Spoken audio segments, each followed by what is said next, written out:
Hi, everyone. Welcome to the Finance Fight Club YouTube channel. I am Natalie Cook, the CEO and owner of Finance Fight Club and a fractional CFO. And today we're going to talk about just how you can start building a process to review your business financials on a weekly, monthly, quarterly, and annual basis, and how you can just use that to get organized and you'll start seeing some results. So welcome to our channel. Please like and subscribe, look at our other videos, and check out our blog for more support. Today, we're just going to talk through this checklist, and I'm actually going to link, I think we have an accountability checklist that you can download yourself, put it on your wall, put it in a Notion page or whatever, however you can organize it.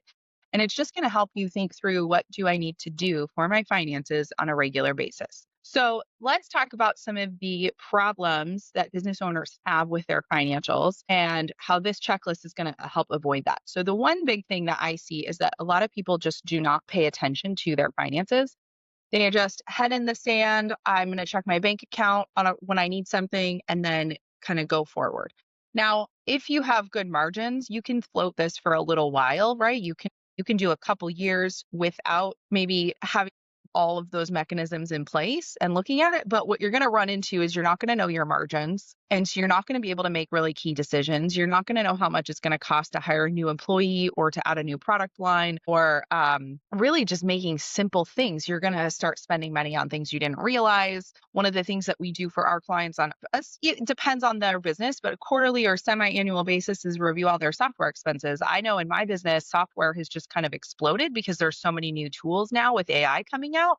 That, yeah, you're like, okay, I can spend $20 a month on this and $20 a month on this. And suddenly you're spending $2,000 a month on your tech stack and you didn't need to. And so that's something that you just kind of put in place and you'd be surprised. I do it. I'm like, oh, I didn't remember I was paying for that thing. I'm not using it anymore. Or we could switch it to annual now because we're really committed to that software. Or yeah, we can cancel it and save some money. So all those little things add up. The other thing that I see is people just don't save for taxes. That's a big one, right? We're coming to the end of the year. There's a lot of business owners going to panic. They're going to come into April and they're going to be like, man, I need this tax bill. And it's just because they weren't paying attention along the way.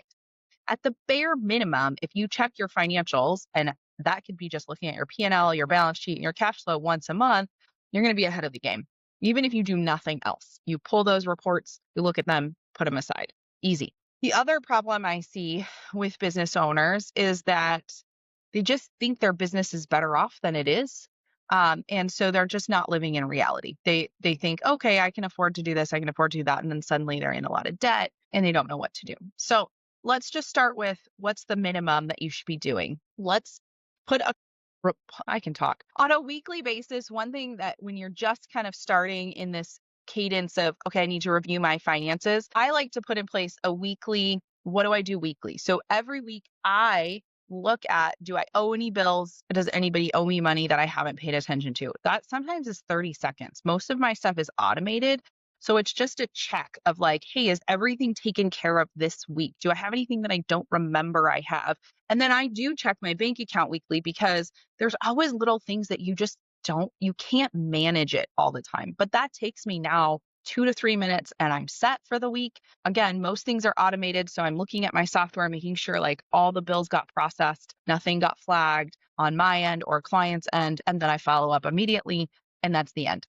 That's what I do on a weekly basis. Also, now that we're coming kind of towards the end of the year and I'm looking at January, I'm starting to forecast January on a weekly basis. Who's in my pipeline? What clients are going to going to kind of attrition out? What clients are going to come in? What's the gap that we need? And I've built up a process over time where that takes me 1 to 2 minutes if I just want to look at it quickly. So what have I added up? 5 minutes a week of finance management and I'm done. Sometimes I'll dig in a little bit more on that week if I have extra time and want to clean something up, or there's something in my brain that I'm like, let me just think through this one piece. But really 5 minutes, that's not much. Now, on a monthly basis, I do a little bit more. So every month, I make sure that our books are done and reconciled. So that means that the bookkeeper has gone in, categorized all of the transactions, reconciled it to the bank statements, and they are closed at a certain point in the month. That means, hey, okay, so it's November right now. October is done. We're looking at October financials.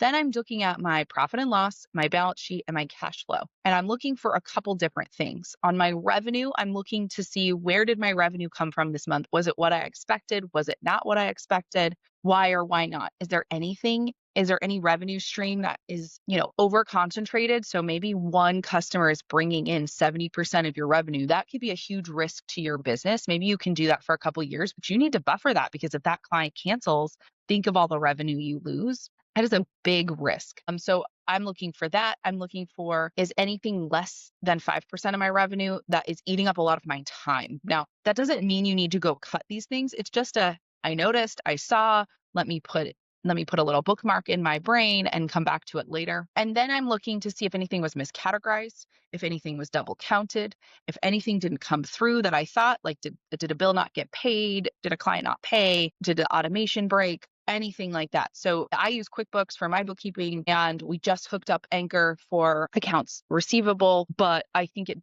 duplicated a transaction. So last month I noticed that there was duplicate revenue. So I had to go and fix that. Then I look at my cost of goods sold. You may or may not have these. In mine, I have any of our team labor that is billable and software that we use to deliver reports to clients. And that's all I have. It's very simple. It doesn't change that drastically month over month, but I'm looking at that to see, oh man, did our labor costs go up? One of my clients, we're heavily tracking labor as a percent of revenue because we know it can get more efficient. And so we're tracking to a percentile target. So every month we're looking at that percent. Did it go up and go down? Of course, we set a target, and then August came and it was a 3 pay period month. So it went up. So now, September, October, we're going to try to see that trend down. So those are things that I'm looking for in cost of goods sold. And then I'm looking at my expenses, and I'm looking at a couple different things. One, to make sure everything was put in the right spot. Because if you start, let's just say your software expenses, you put them in office administration, and then you next month put them in software, and then you next month put them in office administration. You can't tie those lines. You can't see it go up and down. So I'm also looking for, did everything get put in its place? And then I'm looking at different percentages. So maybe it's marketing spend as a percent of revenue. How has it changed over time? Is there any consistency? My business is really inconsistent with that, but other businesses, they're putting money into ads, and we're looking to see if there was an ROI, or they have sales commissions, or they're going to trade shows, and we're looking, did it work? Did it not work? We're kind of seeing if those KPIs came to fruition. And then we're looking at net income and cash. And so then we'll flip over to the balance sheet. On the balance sheet, we're looking at, does the cash tie to the bank statements? Did they get reconciled correctly? Is there anything in the software that didn't, meaning the bookkeeping software that just didn't tie, and you have to go back and fix? Because sometimes it's just the software had a glitch. That's a big one. Are your assets correct? Are you depreciating assets based on the schedule? Some depreciate monthly, some yearly. Most are yearly if you're simple, but there are some complex things that need to be depreciated monthly, and you want to make sure that that's happening. And we're looking at all your liabilities. Is your debt being paid? Is the principal getting allocated correctly? And your interest payments going on your P&L and your balance sheet? Are all those debts going down monthly? And then we're looking at your equity. Now, most of the time, equity doesn't shift. If you are a sole owner or a partnership and you're taking draws out of your business, we're making sure that those get categorized correctly on the balance sheet and not on the P&L. A little note on that, your W-2 pay goes on your P&L, but your owner's draws go on the balance sheet, and that can be really confusing to people. So you're also wanting to look, did the pay get categorized correctly? And then on the cash flow, if you are cash basis accounting, your P&L and your cash flow are going to match a little bit more than normal. But again, you're going to see there's balance sheet things that don't go on your P&L that are cash requirements. So you do want to look at your cash flow and just see, okay, what's the total monthly amount going out?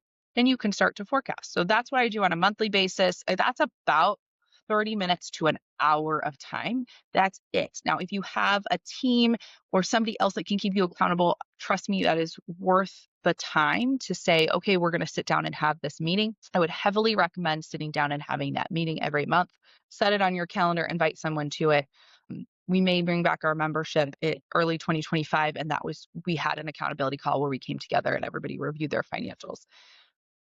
So keep an eye out for that. Now, then let's talk about quarterly and annually. Quarterly, this is where you want to pick a couple things to deep dive into, because a lot of things you can't see on a monthly basis because it's just not enough data. So I talked about marketing expenses and software expenses. Let's think about marketing for a second. quarterly is a great time to look at these expenses and see the ROI, because in a lot of businesses, whatever you spend on marketing and sales, you're not going to see the result for maybe 3 to 6 to 12 months. And so setting up a cadence to review, okay, did this work or did it not work, really has to be done on a maybe quarterly or every 6 month or annual basis. You set a budget, you build the plan, and then you go back and review it.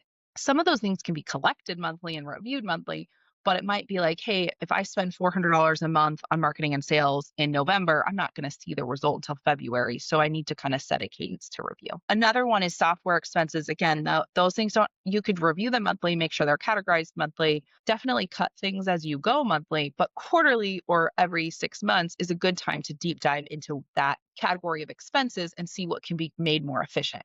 And then you could go down the list. So if you are manufacturing a physical product, you can review your COGS quarterly in deep dive. Like, can we get suppliers that are cheaper? Can we do something that we get a little bit more margin on? And you just kind of want to make a list of all of your expenses and just pick a cadence for managing those. You're not going to do everything quarterly. It might be, hey, this quarter we're going to do these 3 things, and next quarter we're going to do another 3 things. So everyone's on a 6-month cycle. But setting that up, it's a great way to make sure that your expenses are matching that driving of revenue and that they're as efficient as possible. And that is going to be a little bit longer of an activity. So maybe that's 3 hours a quarter. Maybe it's more. Maybe you're handing it off to a finance team. Of course, if you run a big team, those teams are going to take 10, 15, or 20 hours to do some analysis. So it's not a quick activity. But if you have a very simple business, it could be a quick P&L check. Okay, I'm just going to make sure I deep dive into all of this and look at it on a quarterly or an annual basis and say, okay, well, I spent this, I'm going to cut this.